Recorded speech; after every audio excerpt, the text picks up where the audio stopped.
Somewhere in the historical record, in the writings of Greek philosophers, in the training manuals of Shaolin monks, in the oral traditions of Lakota warriors, in the letters of Roman commanders to their sons, a consistent and strikingly specific instruction appears. Preserve your vital force, not as religious doctrine, not as moral prescription, as strategic advantage, as the recognized foundation of masculine power, presence, and the kind of authority that draws followers, inspires loyalty, and bends the trajectory of events.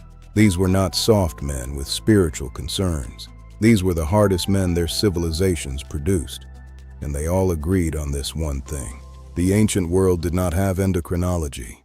It did not have peer-reviewed journals, testosterone assays, or fMRI studies on dopaminergic pathways.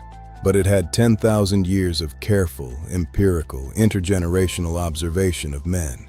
What made them powerful, what diminished them, what produced the quality of presence that led armies and transformed cultures and attracted the deepest loyalty and love, and what those observations consistently concluded predated the science by millennia.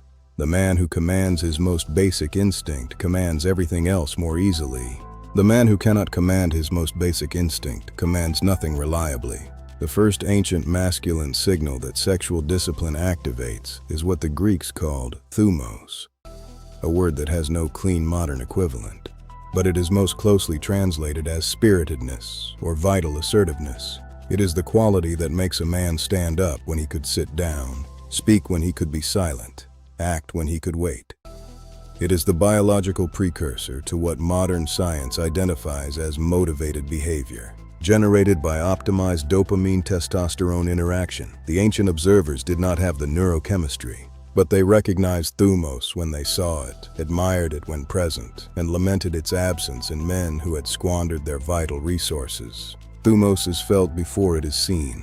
It is the inner sense that your life matters, that your actions carry weight, that what you do today will have consequence tomorrow. Depleted men do not feel this. They feel a gray continuity, one day becoming the next, without the sense that the days are building towards something. This gray continuity is not depression in the clinical sense. It is the motivational flatness of a dopamine system that has been hijacked. Retention restores thumos by restoring the neurochemistry.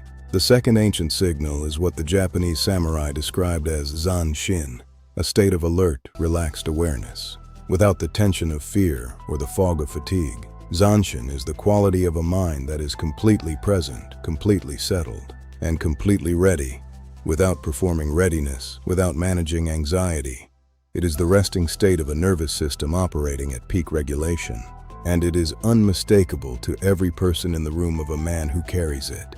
Modern neuroscience describes zanshin as high vagal tone, with low cortisol and optimal prefrontal engagement. The samurai described it as the quality that made a great warrior impossible to surprise, not because he was always on guard, but because he was always present.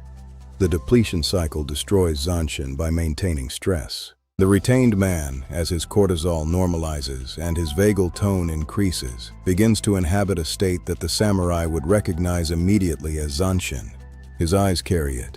His stillness broadcasts it. The third ancient signal is what Vedic tradition called ojas, the subtle vital essence that is said to be the final refinement of all 7 biological tissues and the source of immunity and physical radiance. Ojas in the Vedic system is preserved through brahmacharya, the disciplined channeling of sexual energy toward higher creative expression. Modern medicine does not use the word ojas, but it describes the same phenomenon through zinc economy and testosterone optimization. The language changed. The observed reality did not. What ojas looks like in practical modern terms is this physical radiance. The retained man who is some weeks into his practice develops a quality of physical radiance that is distinct from mere fitness. His skin carries more life. His eyes carry more brightness. His presence generates a warmth without trying to generate warmth. People near him feel better without knowing why. Children respond to him with instinctive trust. Dogs approach him with ease. The biological signals of a man at full vital expression register across species because they are written in a language older than any culture. The activation of these ancient signals is not a return to the past. It is not romanticizing ancient culture or adopting a philosophy wholesale. It is simply recognizing that certain biological realities about masculine power were understood by serious men across cultures and eras. The convergent wisdom of cultures that had no contact with each other, arriving at the same practical discipline, is not coincidence. The modern obstacle to accessing these ancient signals is not biological. It is environmental. We live in a world of industrialized release. Every device in your pocket, every platform on your screen has been optimized by algorithms to trigger dopaminergic response. The environment is not neutral. It is actively working against your biological homeostasis. This requires strategy. The strategy is simple, but not easy. Build your environment to support the decision you have made. Remove friction to healthy habits. Add friction to the depletion habit. Know your specific triggers and design around them. Have a practice ready for the moment of impulse. Not a motivation speech, but a physical behavior, a breath, a movement, a redirection. Plan as the clear mind. Execute as the tested mind. The ancient warriors did not rely on willpower. They built structures, schedules, rituals, communities of men who shared the standard. They understood that individual willpower is a depleting resource and that environmental architecture is a renewable one. The man who designs his environment for the discipline he has chosen is far more likely to maintain it, build the structure. As the ancient signals activate, the effect on the people around you is profound and non-negotiable. Women respond to the signal. Women who are drawn to genuine masculine presence are drawn by biology, not by performance. They are responding to signals they cannot name. When those signals are real, no amount of social awkwardness diminishes their effect. The signal is the signal. The response is the response. The man who has activated these ancient signals feels it from the inside as a quiet, steady sense of being in the right place in his own life. The satisfaction of a man who has become what his biology designed him to become, who carries his vital force with intention. That feeling is the reward. That choice, to become the most complete biological expression of yourself, is the most attractive thing you will ever do. The path is not linear. There are peaks and valleys on this road. Periods of extraordinary clarity followed by periods of challenge.